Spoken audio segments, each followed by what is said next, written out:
Welcome to the Box Score Sports Podcast.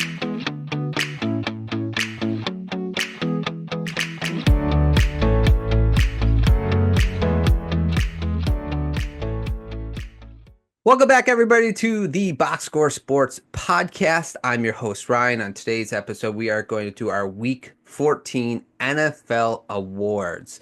We're going to try to do it in 10 minutes or less. We'll see if we can do it. In the comments down below, please let me know if you would have given these awards to someone else, or if you have an award you would like to give to a certain team, coach, or player. Please subscribe to the channel, like the video, and let's go ahead and get into these awards. And let's start with the game of the week like we did last week. And this one, a lot of different nominees. Jets, Dolphins, could have been the Chiefs, Chargers, it could have been the Lions, Packers. We're going to give it to the Bills and the Rams, where the Rams defeat the Bills 44-42. Josh Allen making history. 3 passing touchdowns, 3 rushing touchdowns. He also had over 400 yards of total offense, but it wasn't enough. Stafford, a 97.6 QBR, 2 touchdowns and over 300 yards passing. Puka Nacua also had 12 receptions for 162 yards, and one of the biggest plays of the game where he caught that screen pass and ran for a touchdown. Now, obviously, there was a little bit of a coaching error that led to the Rams winning this, helping the Rams winning this, I should say, where the Bills, QB sneaked, called the QB sneak at the 1-yard line with all 3 of their timeouts with about a minute left. And really, it was not a great play call because they had to burn one of their timeouts because they didn't get it. I would have probably called a shotgun play for Josh Allen.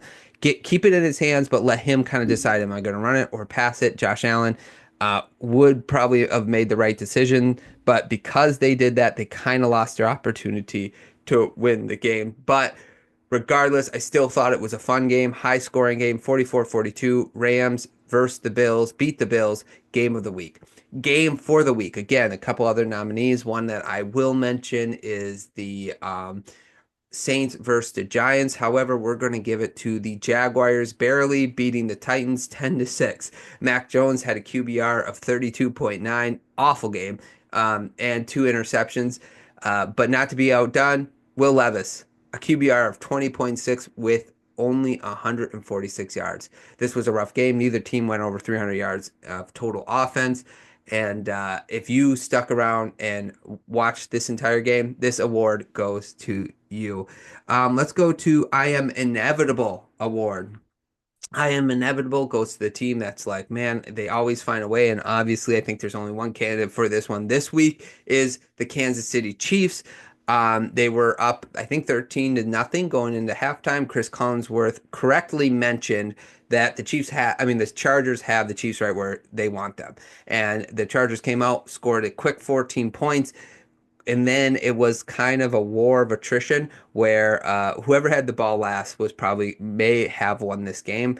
The Chargers, 14-play, 8-minute drive to kick a field goal to go up 17-16. But even killing 8 minutes off the clock, there was 4 minutes left. The Chiefs, 14 plays, 4-minute drive, kicks the field goal, wins the game. Yes, the Chiefs are constantly inevitable, so they get the I Am Inevitable reward.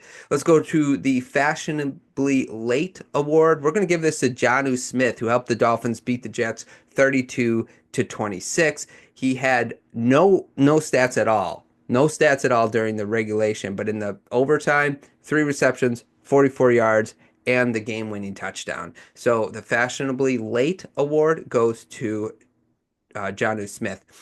Carrying the Load award. This is going to go to the running back that kind of carried his team this past week, and we're going to give it to Zach Charbonnet, who had 22 carries, 134 yards, and 2 TDs. He also is obviously the backup running back for the Seattle Seahawks, with Kenneth Walker being out, so there was more pressure on him, and he carried that load really well. Geno Smith didn't have a great game, but them leaning on their run game and Zach here, Charbonnet, they found a way to win the game running the football. So he gets the Carrying the Load award, Zach Charbonnet. By the way, real quick, I forgot to mention, the Chiefs also won the AFC West. So that's another reason why they're inevitable.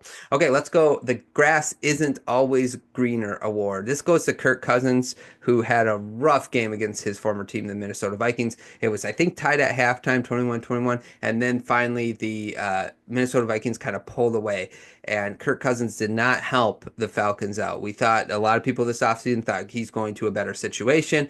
Apparently not. The last 4 weeks for Kirk Cousins, 0 touchdowns, 8 interceptions.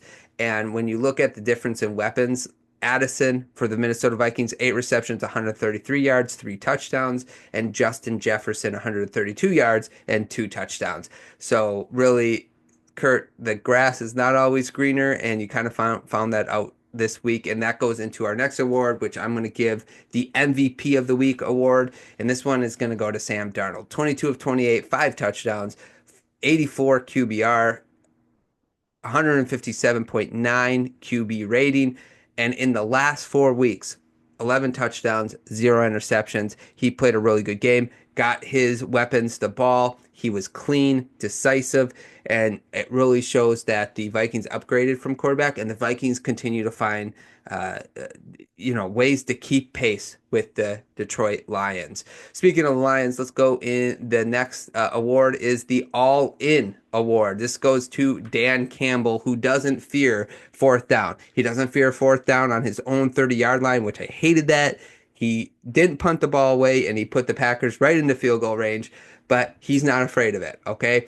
The play call also was a bad play call, a toss out. I understood why Ben Johnson called it. The defensive tackles were moving in to kind of fill in the gap for the quarterback sneak. So he thought with all that pressure in the inside, if he pitched the play outside, that they could beat the Packers to the outside. But the Packers have a pretty fast defense. Did not work and set up the Packers to, I think, take the lead, right? They had two drives where they had a total of like 46 yards. It was an interception drive in that 30-yard going for it on 4th and 1 on their own 30-yard line that set the Packers up nicely. But not to be outdone for the game, 4th and 1, the Lions went for it with about 41 seconds left when they were in field goal range. And I think that was just, I didn't like that play call. I would have kicked the field goal. Packers didn't have any timeouts. They would have had about 38 seconds left. If they travel 50 yards in 38 seconds, that's on your defense. However, maybe that's why Dan Campbell was like, no, we're going to go for it, because the defense was a little gassed in the second half. They weren't doing as well as they did in the first half. They let the Packers come back in the game with the offense helping that with the interception and not making that 4th and 1. But it worked, and this is why Dan Campbell is great, but it's also why he can be stressful to watch. And I will say that it, this is why the Lions are 12-1. I will say that. This is why the Lions culture is different, because of that all-in attitude Dan Campbell has. And finally, the last award I'm going to give is You Couldn't Walk a Day in My Shoes award. And this goes to Packers in general, Packer fans, more specifically, I should say Packer fans, and not all of them, but some of them, who are complaining about the officiating in the Lions game. First of all, let's just talk about, they missed a call on Jordan's Love getting hit in the head by someone's hand, which is a stupid rule that I hate in the NFL, and most people do. Even other Packer fans have told me they hate that rule anyway. But they missed that call a lot, more often than you think, and it didn't affect the outcome of the play, the rub route. Listen, you always risk getting a flag thrown when you do a pick play or a rub route. Okay. Watson has to show his hands. He has to turn around and show his hands. He basically knocked the defender over. To me personally, it should be on both the offensive player and the defensive player to avoid contact. And if contact is made to get somebody wide open, that should be offensive pass interference every time. I don't like the play call, but that play gets called inconsistently. And I understand why you're frustrated on that call. I'm just saying you can't put the game in the officials' hands. Now, on the other side, there was a holding call missed on the Lions that led to a touchdown for the Packers. You could see his arm was around the dude's neck. And then there was that 55 jumping on the pile when the whistle was blown, which should have been a penalty. If you don't believe me, go watch the game again. Look at Matt LaFleur's face. But the reason why I couldn't walk the day in my shoes, you can't complain to Lions fans about officiating. Over my 35 years, 30 years of being a Lions fan, we've been screwed by the officials so many times, whether it's the catch, whether it was the play where against Seattle, where the linebacker knocked the ball out of the back of the end zone, whether it was a playoff game against the Cowboys, whether it was the ineligible receiver against the Cowboys, against the Packers, the two Trey Flowers illegal hands to the face that never happened. The point is, you lost your mind. And what did you tell Lions fans? What did people tell Lions fans? Get over it, get better. One play doesn't decide the game. The refs don't decide the game. So what I'm going to tell you, Packer fans, take this award. Be better. Don't complain. The refs don't decide the game. One play doesn't decide the game. And that's my final award. Couldn't walk a day in my shoes. Award goes to Packer fans. You guys should be really happy, honestly, because I think the Packers are going to be pretty awful to play in the playoffs. But anyway, that's all the awards I have. Let me know if you have an award down below, or if I got one of these awards wrong. Please like the video, subscribe to the channel. Thanks so much for watching. I hope you enjoyed, and we'll talk to you guys soon. Thanks so much for watching this clip of the Box Score Sports Podcast. I hope you guys enjoyed. If you haven't yet, please subscribe to our channel. Follow us on Instagram and Twitter or X. And we'll talk to you guys real soon. See ya.